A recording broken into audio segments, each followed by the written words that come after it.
Are you really listening to this podcast all by yourself? Hit that subscribe button. Share it with the homies. Watch the Climate Podcast with everyone. Everybody. Let's get right into the episode. I didn't hurt my hand that time. Hello and welcome everyone to another episode of the Climate Podcast. Today we have on an esteemed guest, HANI Ali. Thank you for coming on the show today. Thank you for having me on here. I'm excited. Sir. All right. We're going to just throw you right into this before we get into the proper introductions. HANI, what is the craziest smack talk story you have? Man, honestly, to be completely honest, I don't smack talk at all. When I'm playing, unless someone were to really say something to me, maybe, we go a little back and forth in at the gym or something, but like in a game, I never really trash talk. I just play. I just focus. Yeah. If I hear like some fans chirping or someone on the other team talking, because I've had it before, I won't really engage in it. I just ignore it. But yeah. What about like any of your teammates? Any of your teammates chirpers? Any significant ones you have from them? Sometimes I really just let them handle it. Let them talk, but not really. I'm not really a big trash talker at all. So safe to say you let your game do the talking. Yeah. Yeah, for sure. I respect that, man. Hell yeah. Not really trying to get distracted with any talk, Yeah, for real. All right. So HANI is a 6'2" guard who plays in Lake Forest. So HANI, question on everyone's mind is, how did you get there? What did you have to do to get there? Well, I was recruited playing Chicago Lockdown AAU, and it was the best fit for me academically and athletically. So that's all I really could say. It's a great school. I love it there. It's been I just had my first year. Yeah, and it was a great fit. So and worked out. Correct me if I'm wrong, Ibrahim. I think HANI is the first one to at least tell us he played in AAU. So I have a question for you, HANI. Yeah. Everyone online kind of hates on AAU nowadays. They said it's gone in the gutter. Do you agree? And if so, to what extent? Well, it depends. Sometimes it really depends like who you're playing for, what tournaments you're in, what team you're playing for, and how you control it. Like if you're playing for a team that's that's all for money, that's all that'll just, it's not really too serious about it, then yeah, it could be. But if you're playing for a good team, a good coach, players that want to, get better with you, then it's all about how you make the most of it. Yeah. Wait, so teams sign up to make money? Like, are they paid to be on the team or are they paid to like win the tournaments? I'm cool. Some AAU teams, they'll have like 5 different teams, like that point, it's just like, it's a business. It's all about, it's a business. Yeah. But if you're on a team that, that's really going to, put you out there exposure wise, on a good circuit in good tournaments, then it could be beneficial. But I see what people are saying, with the, it's going downhill, but it all depends on I think how you make the most of it. I think that's why you see a lot of NBA players getting into that AAU space. They're creating their own teams and having their sons, even Kobe with his daughters, starting their own teams. Because like you said before, it was a lot of just a business, a money-making business. They didn't really care about developing talent and things like that. Yeah, and then, you'll see some videos online of teams that are just like, they're not even playing basketball sometimes. It's all for like the cameras or for show. It really depends on how you and your team are going to really, approach the game and stuff. If you're really trying to, put yourself out there playing good basketball and not just doing it for the heck of it, then it could be beneficial. Yeah. So let me ask you this. What's up? Julian Newman. All right, continue. So let me ask you this. So what was the one thing that you could say you learned from playing AAU ball? Whether it's something you learned about your game or something you improved on or something you're kind of lacking in, what's one thing that you can take from that whole experience? I would say, there's going to be a lot of tournaments where there's a lot of people watching you, a lot of scouts watching you, a lot of coaches watching you. So you always just got to, be mentally prepared and and not let something, not let the moment get too big. Just play your game, trust your work, trust your preparation. Yeah. Yeah, I mean that makes sense too. From your earlier answer, you were saying you're not really a chirper, you don't really let the fans get to you. So I mean that makes complete sense. So Yeah. my question to you is, did you start playing AAU basketball with the intention of like I want to play college basketball, or was it just I just want to better my game and that was it? That was the end of it. I wanted to play college basketball. Okay. All right, Yeah. for sure. So now that you're already in college basketball, playing for Lake Forest, what's your current headspace now? Is it NBA? Is it overseas? Is it a different basketball route? What's your current headspace looking like? Honestly, I give the same answer to everybody. It's just I'm gonna play as far as it takes me. Okay. I'm gonna keep playing, try and get better each and every day, each and every week, every year. Just play as long as it takes me. Yeah. And where did your love of the game come from? Man, honestly, I grew up watching Derrick Rose. I knew you were gonna say that. His rookie year is my favorite player, and I would just honestly, before I even had a basketball hoop at my house, I would like play on the wall while watching games, and it just grew and grew and grew, and now I'm here. That's honestly awesome. What was your reaction when he got traded in 2014 or 15? The Knicks? I couldn't believe it. I mean, I really had like no words. I called up my friend and we were just like stunned. We were like, wow. Because I had never imagined Derrick Rose on another team. Exactly. It looks weird even now, watching him play with a Knicks jersey on. It looks so weird. I think that was more devastating to me and Jamil when than when he got injured. Yeah. That was more devastating. I mean, that's one of the it hurt to be honest. I remember I think I've told the story before, but I was at Yorktown Mall. I look at my phone, I see that Derrick Rose got traded, and I was yelling in the mall, like Fadahna, bro. I embarrassed my whole family yelling in the mall. I literally walked up to random people and told them Derrick Rose got traded just because I was that like I couldn't believe it. Oh well, it happens, I guess. So is it safe to say that you modeled your game after Derrick Rose, or did you use a different player's skill set to model your game after? Not necessarily a whole game, but like certain things in people's game is what I like to look at. Like I'm not gonna like go and fully model my game after somebody, I would say, but certain things that they do, I can, that's what when I watch the game, I always look to see like what I can add to my game and what I can learn from these players because they're so talented, they're so skilled, and when I'm watching, I can see something I pick up on and that I can go work on and add to myself. So I would definitely, when I watch. It's crazy you're saying that, man, because Gilbert Arenas, he talked about this a lot. That when he was in the league, when he was first coming up in the league, he had a notebook. And throughout the season, he would write down certain players' moves. Like, I forgot examples that he would give, but let's say you have a disgusting step back, right? And I'm noticing it. I'm playing it. I'm like, all right, I'm going to copy HANI's disgusting step back. So in the summer, I'm going to go work on that step back. Gilbert Arenas would do the same thing, and he called it his book of tricks, where over the summer, he would do the same thing and start implementing pieces of his game from those guys. So it was the same thing that you're saying. Yeah. What's your most unstoppable move, HANI? Honestly, you'd have to ask like the people I play. I like a lot of different moves. It just depends on who's guarding me. Okay. It just depends. So I want to ask you about high school ball. Yeah. Was high school when you first started realizing, I'm kind of getting good at this, or what happened to you for you to realize like, yo, I low-key got a bag. Like I'm kind of good at this. It's just really like the mindset of I just want to continue to get better than I was the day before, and just keep on going with that, to be honest.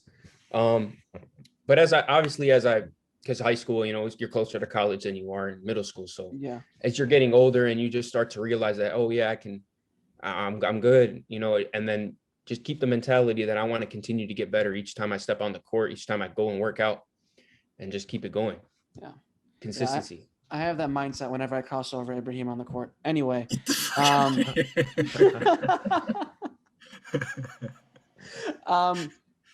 when so were you scouted in high school? Because I know you said you were scouted in AAU, but were you scouted in like high school games?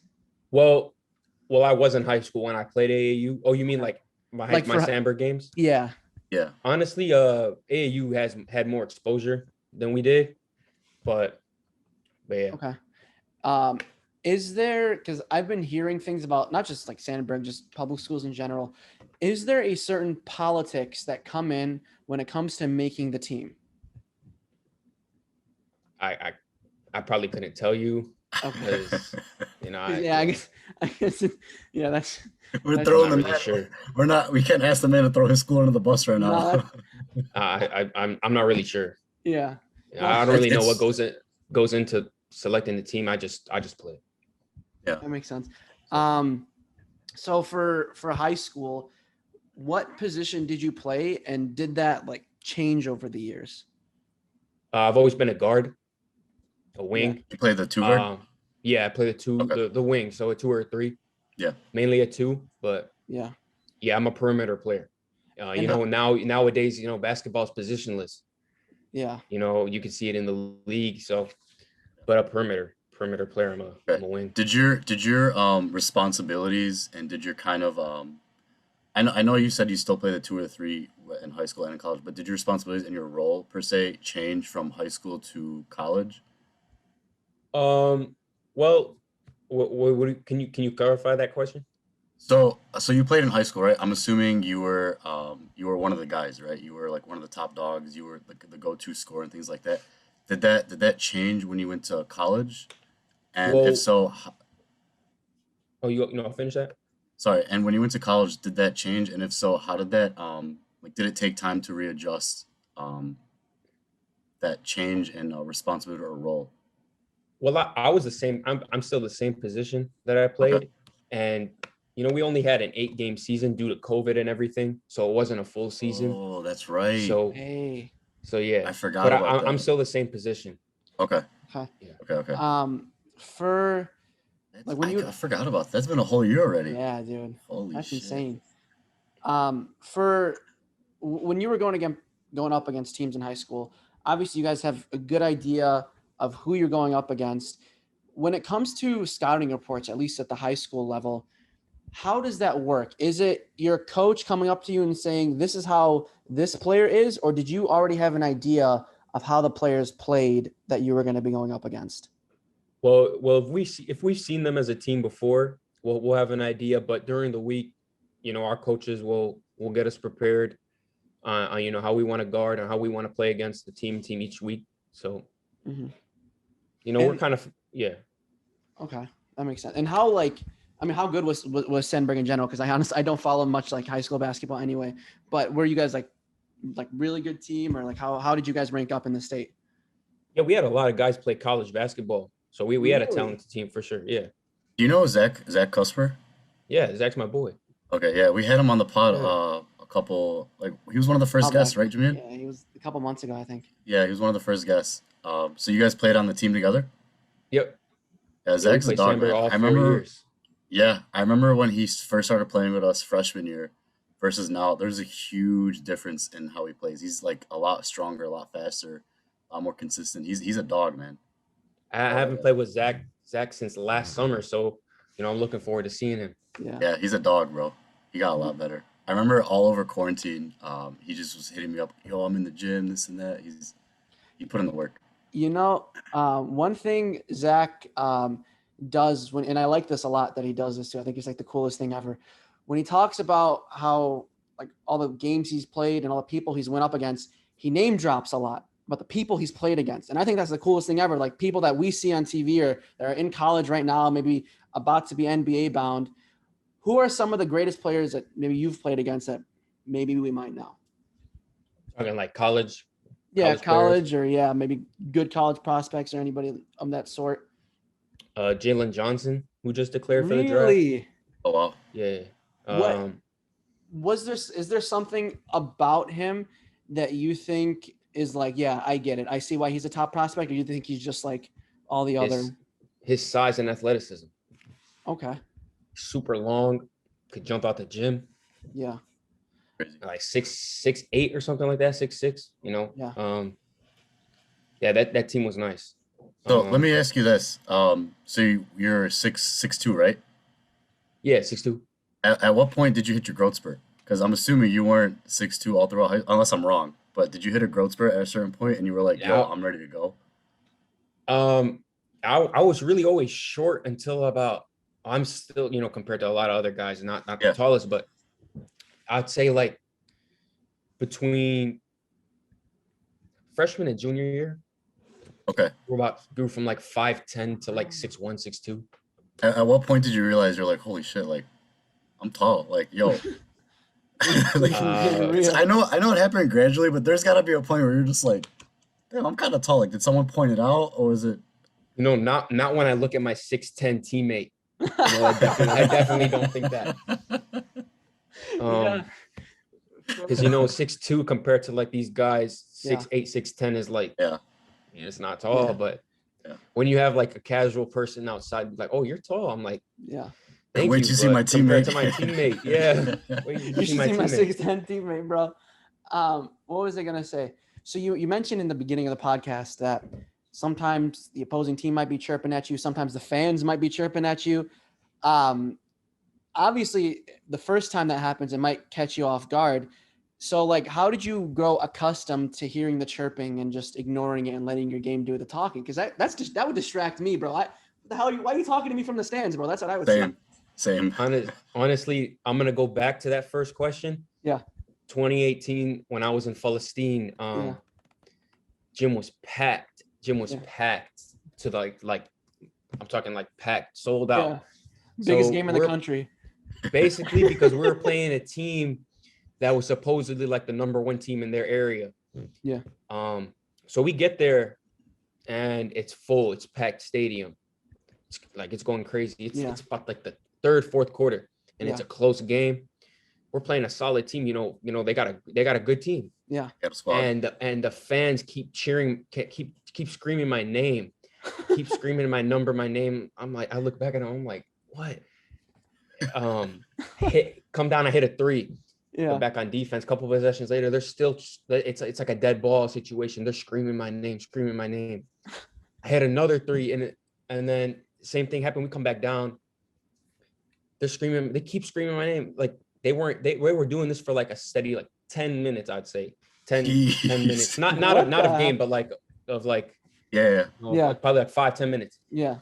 I come back down. I get another bucket. They call it another 3. They call timeout, the other team, and I walk back at them. I just looked at them. I'm like, what? Oh shit! Okay. This man shut up the crowd. Hell yeah! This man shut up a whole crowd of Adam, not just any people. He shut up a crowd of Adam. That's different. That's a lot. That takes a lot, man. It wasn't even only me, because they were doing it to like a couple of my teammates. You guys know Dean and Amir. So you played. Go ahead. No, go ahead. Oh, so we were the backcourt. You know, the 3 guards. Yeah. And they kept going at us. You know, they'll probably remember it. I'm not really sure, but it was, I've always remembered them screaming my name. Yeah. And it was for a while. I'm just like, wait, so what was going on in Palestine? Did you just have your old like squad of friends and you just played pickup, or was this like a tournament? No, so there was a team for a Chicago area team that was going to Palestine to play a tournament that we had tried out for, and we made him. We practiced and all that. It was like a whole team and all that. Wow. And then after the game, after all that, we go to the locker room, we get ready, we come back out to go back to the hotel, and there's a line of fans wanting to take pictures with us that were just screaming our name, that were just taunting us. They want to take pictures with us. Oh, we're celebrities out there. And it's crazy because, you know, I would definitely say that's the craziest, you know, smack talk. Yeah, so that's you know. Now that's a story if I've ever heard one. Jamil, when I was out in Palestine in 2018, I'm in Ramallah, right?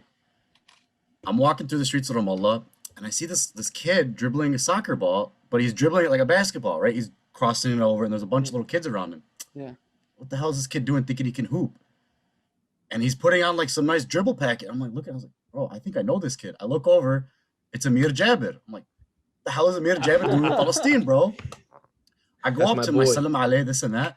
I'm like, bro, what the hell are you doing in Palestine? He's like, what are you doing in Palestine? And he's like, yo, I'm here for this tournament, blah, blah, blah. I'm like, what? I look over, it's Abe Hassan. I look Yep. to Abe's left, it's Dean. I look behind him, it's Amir Judah. It's the whole squad. I'm like, what the hell are you guys doing in Palestine, man? And they were telling me they're out there Wow. for a tournament. So that's crazy that you were there too, because I was Yeah. literally in Ramallah at that time. That's crazy. Yeah, I think this Dang. was That's the day crazy. before or the day after your last game.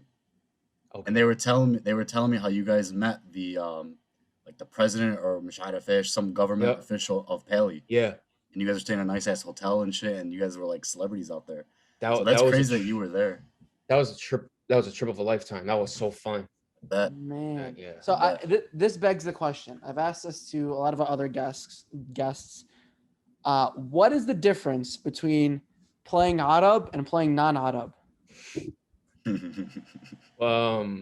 There's no difference. They're Oh, basketball. come They're basketball players to me. Really? Because like for me, I only see like the basic ass pickup games. Arab always like they just complain a lot, and and then not like not Arab complain too, but Arab have like a different like method to complaining, and I'm just like, why? it's always the wallahs and the wahid al-Qur'ans mixed in Wahid with al-Qur'an, I didn't bro. follow him and this and that. My God. But maybe we don't see the real side of Yeah. hoops. Maybe that's why, because to him, it's competition's competition. They're That's all the true. same. So That's true. That's how I We're- view it. there's levels to this shit, Jimmy. And it's basically what he's telling us. This is levels. This ain't no sports flex pickup we're talking about. For real. No, not even that. It's just like it just depends on how you view it, and I just view it as I'm playing basketball against another guy. So Yeah. Shiklak Inta, you seem like you're very non-confrontational. You're just there. You put your head down and you just grind and hoop. And it's- honestly, respect to that, because you can accomplish a lot more than just worrying about yourself and your game, than worrying about the next guy chirping at you or the next guy complaining or whatnot. So respect for that. When I just by like the way you're talking, Hani, you remind me of an NBA player named Kobe Bean Bryant, This man. and I can tell he has some inspiration in you. And correct me if I'm wrong. It sounds like he does. man, Is that he was one of the true? first players I watched. He was one of the Really? first players I watched. Yeah, because I remember him and Derrick Rose. You can ask my friends, because we always talk about this, and those two were really the two guys that really got me into the game. Yeah. I remember turning on just a basketball game. This was when I was maybe like 5 or 6. Had no idea who these guys were. Yeah. And it was a Lakers game. So, I found out, oh, this is Kobe. Yeah. And so he was one of the first players I watched. I watch him speak a lot. Yeah. So, his old interviews with different people, business interviews, basketball interviews, everything. He spoke the truth. He was like, he didn't beat around the bush. He was always straight to the point. And last but not least, he always made sure his game did the talking. So like at what point did you like adopt that Mamba mentality? Because I can tell you have it. I can tell. So when did you adopt that? I wouldn't say that yet. We're getting there, but Okay. because but I don't think, I just think of it as it's a mentality that I don't think of it Mamba mentality. Yeah. That's Kobe is Kobe. That's different. Yeah. So, but we're getting there. We're still learning. We're still young. That's true. So I wanted to ask you, because you only had a couple of games at Lake Forest, unfortunately, because of COVID. But how did you, or what was the biggest change in play style between high school players and college players? Pace of the game. I was just about to ask Pace of the you game that. is crazy compared to high school to college. It's a completely different game, honestly. Mhm. Players are just they're better. Mhm. They're better. They're faster. They're stronger. Yeah. And the pace of the game, It's the funny. strength of the game. It's funny you mentioned that, because like I'll be watching like Illinois basketball games, and like sometimes I get very frustrated, because sometimes even then I feel like the game moves slowly because I'm so spoiled watching NBA basketball, where they're halfway through the play, 5 seconds into the shot clock. Yeah. And if you blink, you're done. They've already scored. So what did you do to become accustomed to that pace? Is it, just let the game take you the way it takes you, or was there like something you had to switch to make sure you become accustomed to the pace? Well, knowing what you got to do, and mentally just not rushing, just slowing down, play the game. It's Mhm. something I still got to work on. I'm not perfect at, and it's just watching film, knowing what you got to do, playing, don't let the defense rush you. Yeah. Playing under control. If you were to give a scouting report for yourself, what would that scouting report look like? And this isn't like, I'm not asking you to like brag or anything. It's just objectively, what do you think would be on the scouting report? I can't really answer that. Really? I don't know how. Like, what do you like? My game or? Yeah, like what's your game? Like if I'm saying, oh man, I'm guarding HANI, I gotta watch out for his step back, or this man, he's got a crossover, gotta make sure I stop the crossover first, or what is it? So like basically, what do you do? What do you do well? If I'm playing against you, what am I looking out for? I got film. You guys can watch my film and find that out. And no, I'm not gonna speak on my game. I just, like I said, all right, let me do it for him. So I watched the that link that you put up on your Instagram. I think that was the AAU tournament, the lockdown, Chicago lockdown. I didn't watch all of it. I watched a couple minutes, and he's got a wet jumper. He's got a 3-ball. Okay. That's from what I've seen. I didn't watch the rest of it, so I can't say he doesn't or does have anything else. But I know the man does have a wet shot. I know that for a fact. He did average. Since you ain't talking your shit, I'm gonna talk your shit for you, Henny. This man averaged 18 in that tournament. What? 18 and I think 18 and 5 in an AAU tournament. Yeah. So it was like 4 games that tournament. Oh, yeah. God. So the man's a certified baller shot caller. He's a baller shot caller. And I did ask him to play in that Alzadan hoop sesh, but he was in school, and guaranteed the man would have done some damage. I'll be at the next one. I'll be at the next one for sure. Let me know. Sure. Yeah, for sure. I know you name dropped Dean Sarama. His team, I don't know if you saw, but his team won. Yeah, they went undefeated. I did see came that. in first place. Yeah, Amir was in that too, right? Yeah, Amir's team was Amir's team was nice. Amir's team was nice. Yeah. No, I'm definitely interested in the next one. Well, Zach played too, actually. What's that? So Zach played in that one too. A lot of guys Saleh Mizyad. Yeah, I know. I saw the pictures. I know a lot of people there. Yeah. It's a lot of local guys and stuff like that. But it was good comp. But nice. It'd be nice to see you at the next one do some damage, put in some work. My question now is about the college choice, because I know you said they scouted you at the AAU tournament. They gave you an offer there. Did you have any other offers, or did they just make it easy for you? Lake Forest gave me an offer. All right, I'm just going there. Well, I didn't get the offer at that time. That's just when they were scouting me. But I visited the school. The coaches made it very welcoming. It's a very nice campus. It's a prestigious school, great business, which I'm currently studying. And it was just a great business marketing. Okay, nice.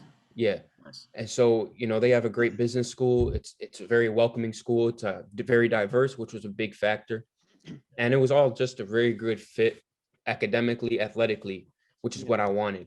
So, alhamdulillah, that was a great choice. So, awesome, there were other schools on the list, but, Lake Forest was the perfect fit.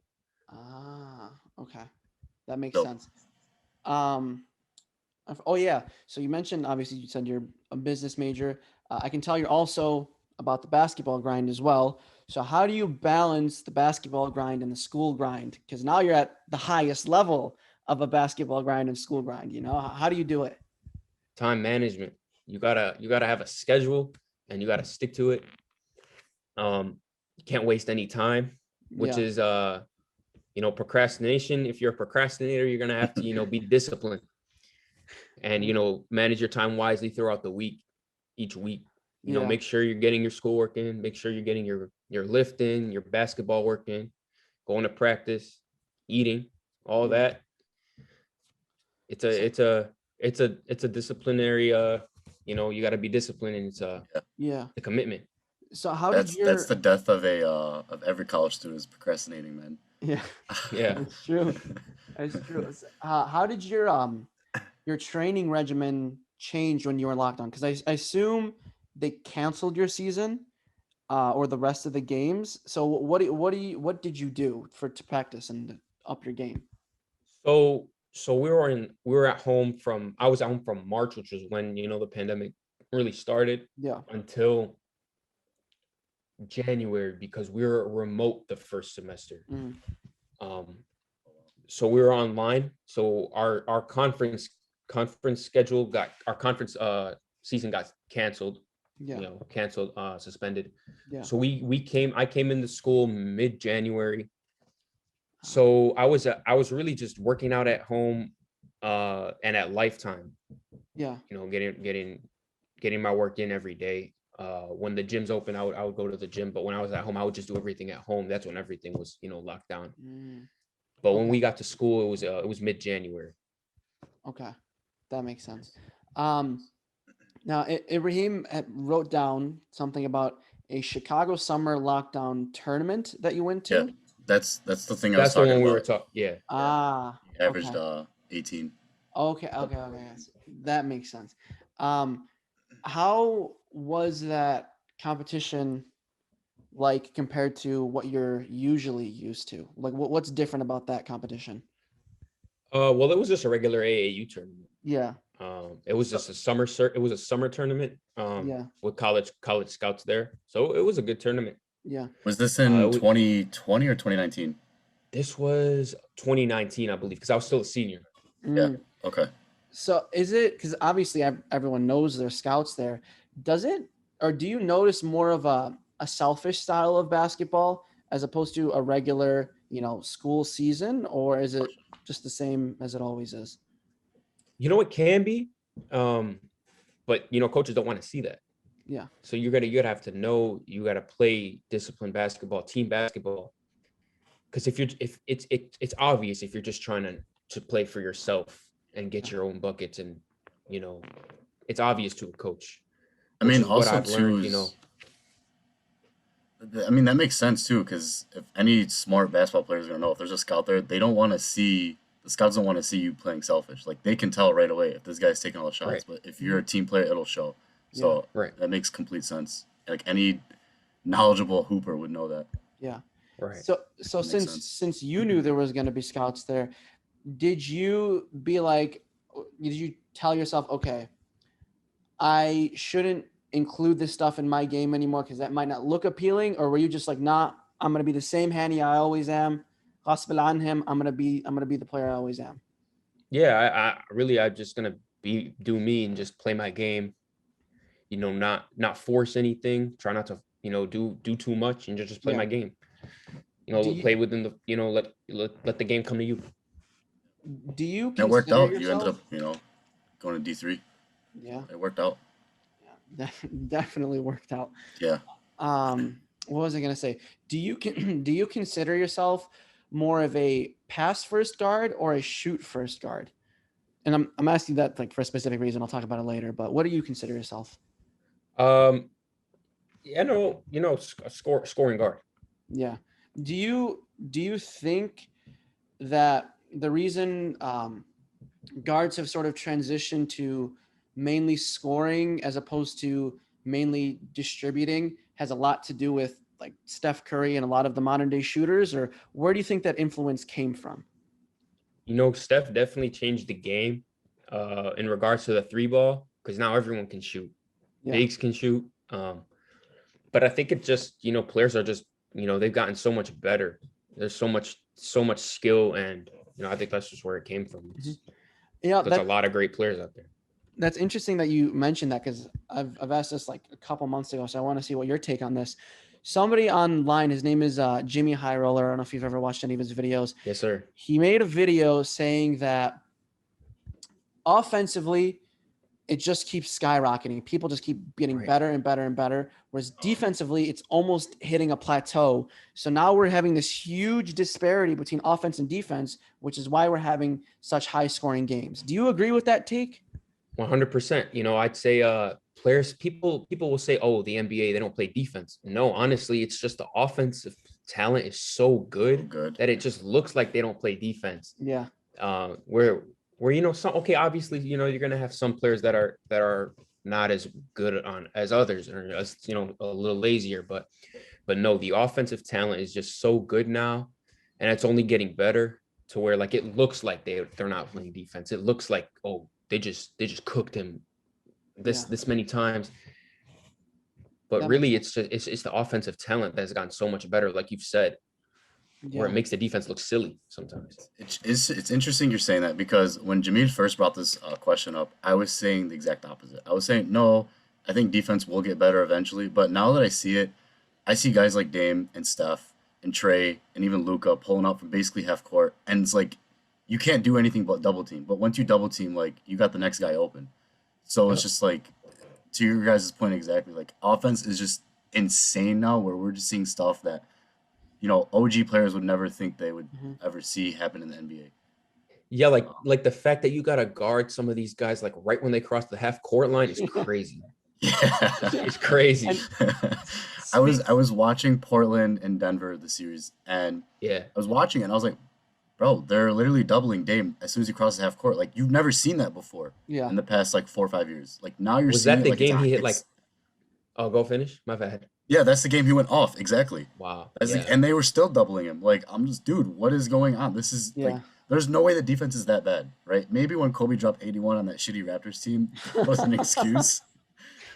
But even like now, it's mind-boggling to see. I was watching that game with my dad, and this man would not miss. And I would look at him, and I'm just like, is he gonna miss? And you saw Austin Rivers, like, thank God, after he missed that when he missed the shot. Yeah. Like, wow. I remember that. You know, speaking of the next players up and people who can't miss, Devin Booker. I'm obsessed with this guy. I want his jersey.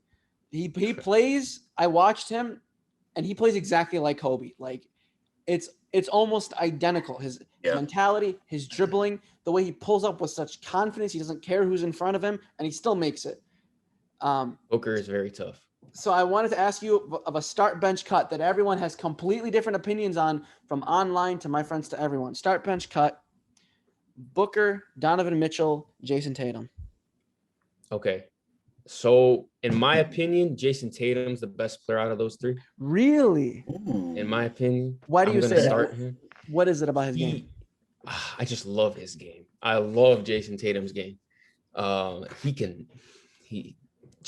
don't really know how to explain it. Yeah. He's just so skilled. He's so good. Yeah. He also has some of the Kobe moves as well. He got the training. Yeah, he does. I was gonna say, he does. I watch detail when Kobe would break down Tatum's game. Yeah, and they got some similarities. Booker and Donovan Mitchell are both crazy.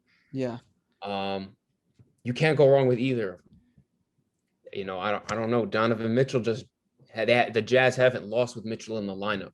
Yeah. This playoffs, he's averaging like 41 a game or something like that. Crazy, bro. 30 something. I think it was 41 before this last game, and he just dropped like 30. That's crazy. You know. So I don't. Oh yeah, go ahead. Who are you benching? It's okay. I'm benching both. They all three of them got to be on my team. I'm starting all three. Start Donovan at the 1, Booker at the 2, and taking him at the 3. Yeah, that's the move. Donovan Mitchell, if you're seeing this man has a lot of respect for you. For me, I think this is easy. I think I know where you're going with this, but go ahead. I'm starting Booker. I'm benching Jason Tatum and cutting Donovan Mitchell, but this is so hard. Like, it's not like, oh, I'm cutting Donovan Mitchell because he's obviously the worst. Like, they're like insanely good. Like, I was talking to someone the other day. Donovan Mitchell knocked out prime Russell Westbrook. in the playoffs as a rookie. As a Yeah, rookie. I was really mad that series because Russell Westbrook's my second favorite player in the league.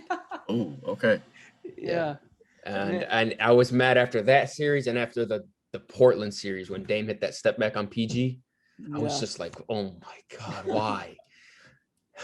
Hit him with the Russ is my second favorite player.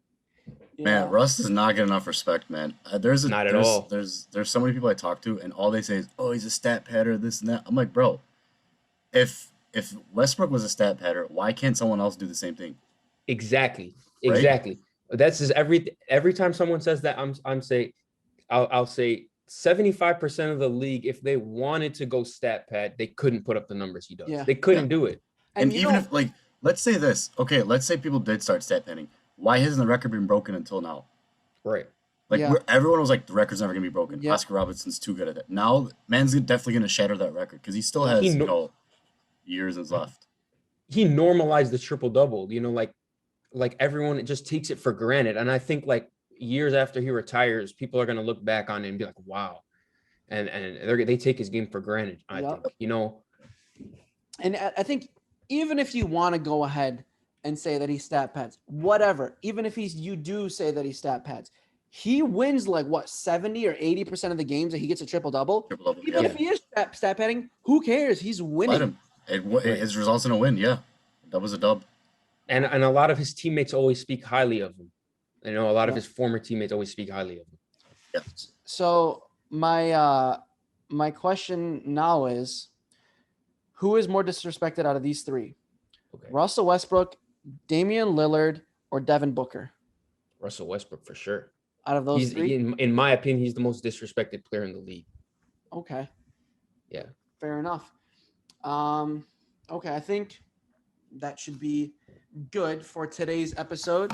Is there anything you wanted to let the people know? Anything you have going on that you want to plug out there? We'll link everything in the description down below. What do you want the people to know? Well, my Instagram is HANI1of1. You guys said that. I follow you guys. Looking forward to doing some more. I would actually do some more start bench cuts with you guys. Those are fun.